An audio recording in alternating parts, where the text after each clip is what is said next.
The book of Joshua paints a vivid picture of God's faithfulness and his unwavering commitment to his promises. He had promised Abraham a land flowing with milk and honey, a land of abundance and prosperity, a land for his descendants to inherit and thrive in for generations to come. Now, after years of wandering in the wilderness, the Israelites, led by Joshua, stood poised to claim this incredible gift, a testament to their endurance and faith.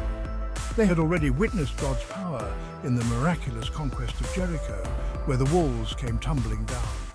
They had seen his mighty hand defeat their enemies in ways that defied human understanding. Yet, as Joshua 13 reveals, the promise was only partially fulfilled at this point, leaving much to be desired. Imagine stepping into a beautiful house, but only being able to occupy a few rooms, unable to explore its full potential. This was the situation facing the Israelites, standing at the threshold of their promised inheritance. While they had conquered significant portions of the land, much remained untouched and unconquered. Large swathes of territory inhabited by powerful enemies still stretched out before them, a constant reminder of the work that lay ahead and the challenges they had yet to overcome.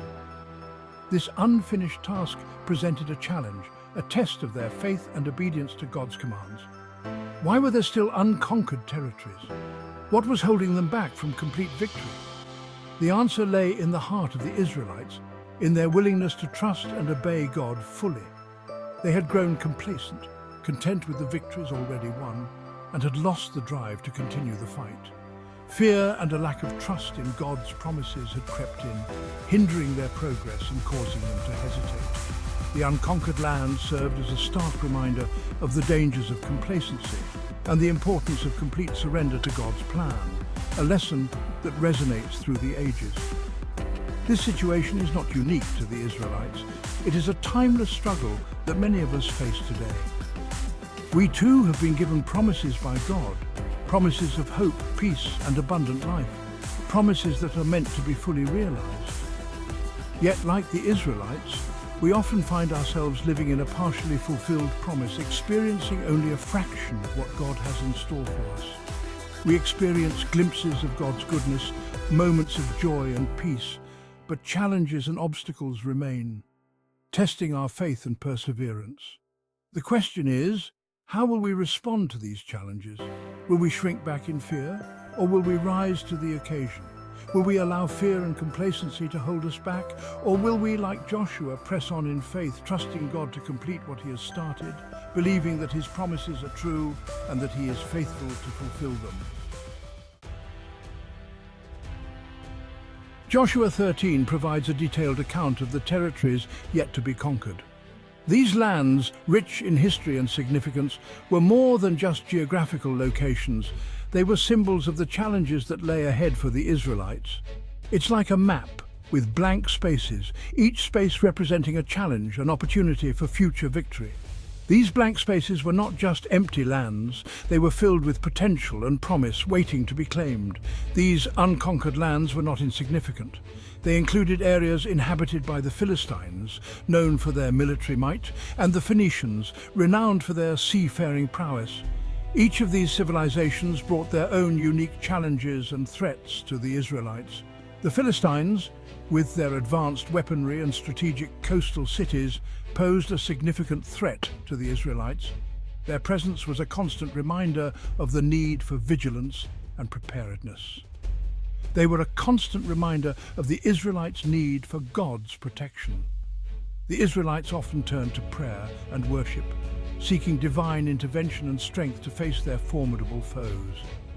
The Phoenicians, on the other hand, with their vast trading networks and advanced shipbuilding techniques, represented a different kind of challenge.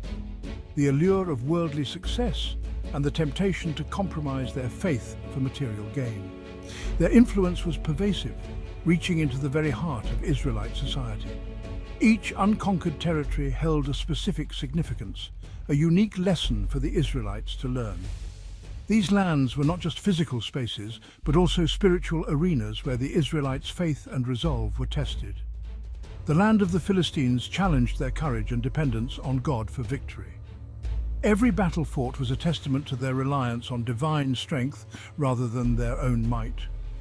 While the Phoenician territories tested their faithfulness and commitment to God's ways over worldly temptations. The bustling markets and thriving trade routes were constant temptations to stray from their spiritual path.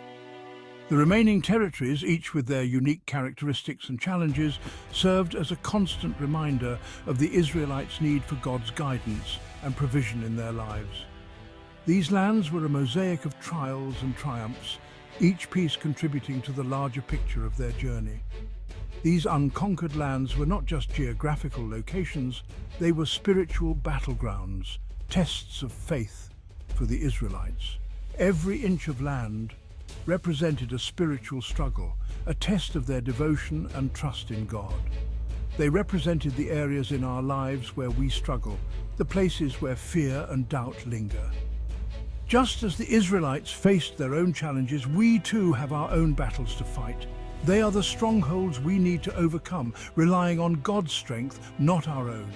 In these moments of struggle, we are reminded of the importance of faith and the power of divine assistance in overcoming our greatest obstacles. The division of the Promised Land was not a random event. It was a carefully orchestrated plan, overseen by God himself and carried out by his chosen leaders, Moses and Joshua.